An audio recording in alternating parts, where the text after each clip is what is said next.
Welcome back everyone. Today we're capturing monsters in the early game areas from Besaid to Djose. I'll need to equip First Strike and evading counter on Rikku, as well as Stone and Deathstrike for weapons for Wakka and Auron. This setup allows you to avoid a game over, and the strike weapons allow you to capture all enemies in the early game with one blow. I've started with Auto-Haste for Rikku, but you'll see that change early on for a more effective armour. Wakka's also going to have SOS Haste to make these battles even quicker, and Auron can equip Stoneproof. Whilst I'll only be showing one of each encounter, the aim is to capture 5 of each monster, 1 of each to gain the arena prizes, and 5 to unlock new monster arena bosses and super bosses. You'll need to capture 10 of some species in the future, which I will explain in later episodes, but in this episode, only 5 of each is required. We are super overpowered for the monsters at the start of the game, and our strike weapons take care of all 3 enemies for an easy win. This triple battle makes for an efficient way to capture all 3 fiends at once. Despite Besaid being the easiest area, 99 stamina topics will be extremely useful.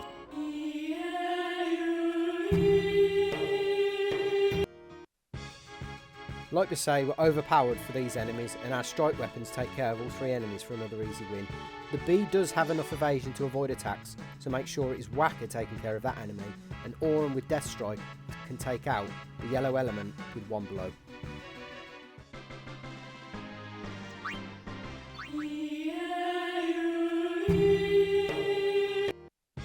Rikku is the 4th monster in the Kilika we need to capture and doesn't pose any challenge like our previous trio.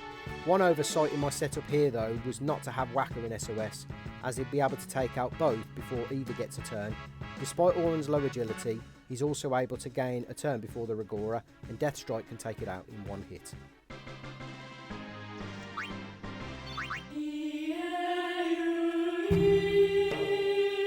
Poison Feign saves a lot of time stealing and come in handy when capturing monsters in later areas.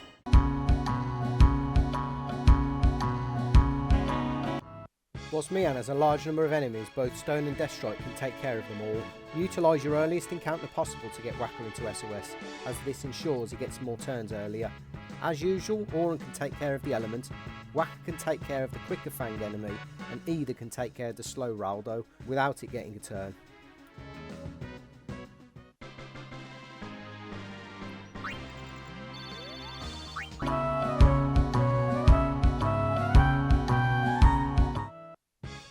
Since Wakka's now in SOS, he's able to take out both flying eyes, whilst Rikku continues to steal and Auron makes light work of the bomb for another quick and easy win.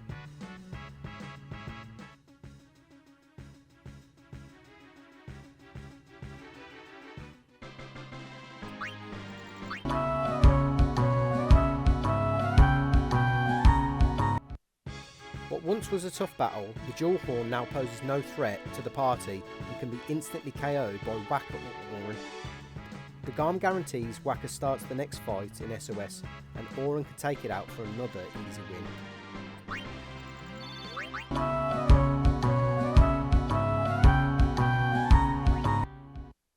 The triple bomb encounters our first minor challenge on Mihen, and if your setup isn't spot on, you'll get a game over.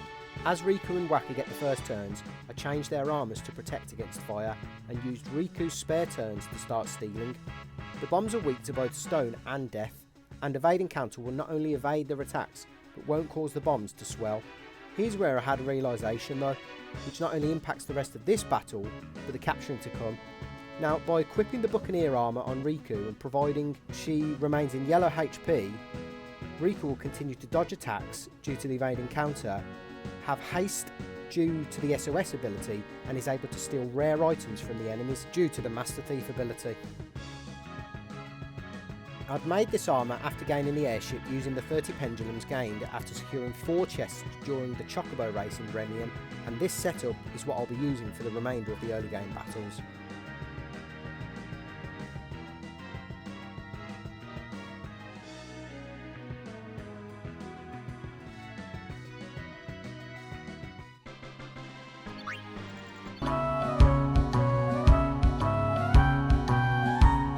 Now that Rikku's in SOS, she'll continue to dominate the turns and can steal rare items in abundance. Despite Wakka not being in SOS, he's able to tank some hits, as these are still early game fiends, plus it edges him closer towards yellow HP. Auron can take out the big fella in one hit, and one of the benefits of Rikku dying is she'll be revived on 1 HP Perfect to start the next fight in haste. Wakka takes care of the Thunder Flan, and that wraps up Mihen Highroad capturing. Whilst not particularly useful in battle, Soul Springs will allow us to teach Lancet to our Aeons later on.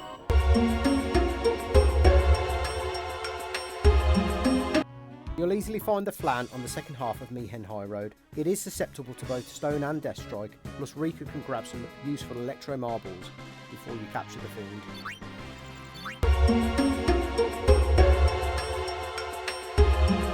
My advice in this fight is to not capture the Fungars just in case you're hit with pollen, as there's a chance of a game over. Use a Petrify Grenade instead to wipe them both out, then focus your attention on the Garuda. As you've seen, this beast is immune to stone, but it isn't immune to death, so bide your time by stealing useful smoke bombs, and one can be used to avoid Garuda hitting Wakka and Auron, since they don't have evade encounter. Once you've stolen a couple of times, you can have Auron finish the fight with a death blow.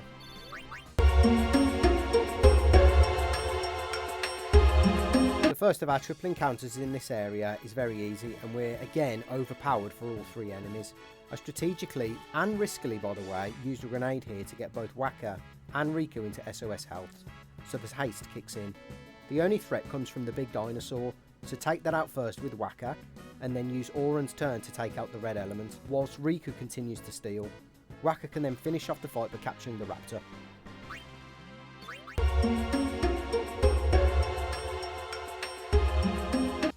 Similar to the previous fight, this triple encounter won't pose any threat, and even less if both Rikku and Wakka are under SOS haste. You should be following the CTB bar to take out the enemy with the nearest turn, and this should allow you to capture all three without any of them getting a turn.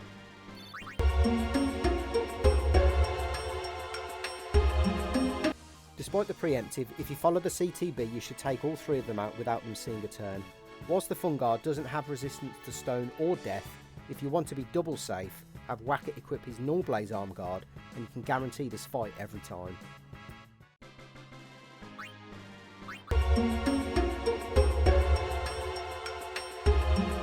Our fourth triple encounter, and is arguably the toughest here.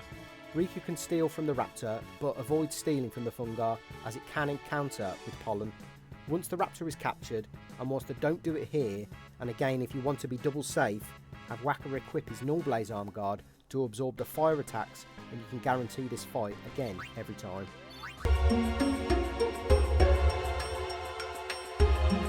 Candle of Life will be useful for customising Zombie Strike versus BFA later on in the playthrough.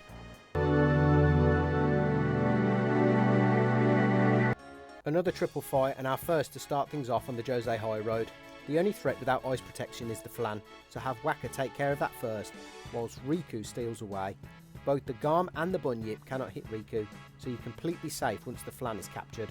Again though, if you target which monster has the next turn, it is another battle where none of the fiends should pose a threat.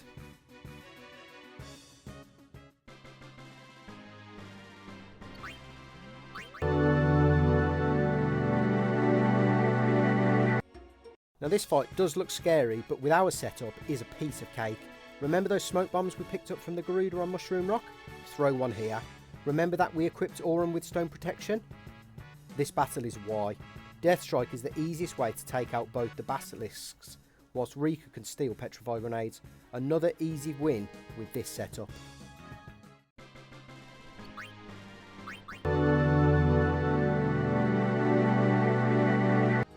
This is arguably the toughest fight in Djose, as if you throw a smoke bomb to avoid the basilisk attacks, the Fungar may counter with pollen, but my advice is to use a Petrify Grenade and solely focus on the basilisk for a safe and easy win.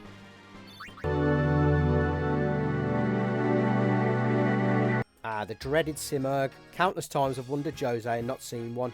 I've included a short snippet of the small yellow patch, which is widely regarded as the best spot to farm these with ease.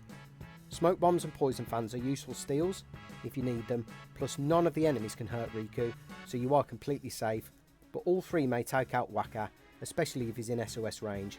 If you follow the CTB though, and use Wakka's turns on the right enemy, you should capture the trio after facing 1 or 2 attacks, depending on your haste status.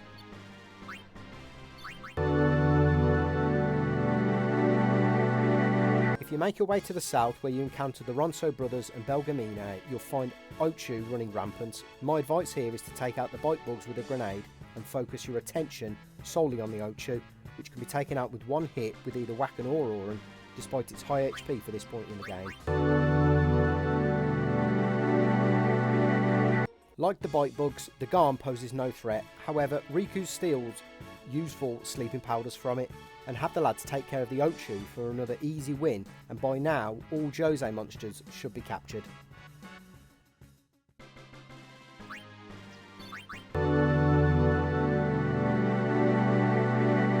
You'll have petrified grenades in abundance at this point, but these are useful if you don't. If you enjoy the content, consider dropping a like and subscribe so you never miss an upload.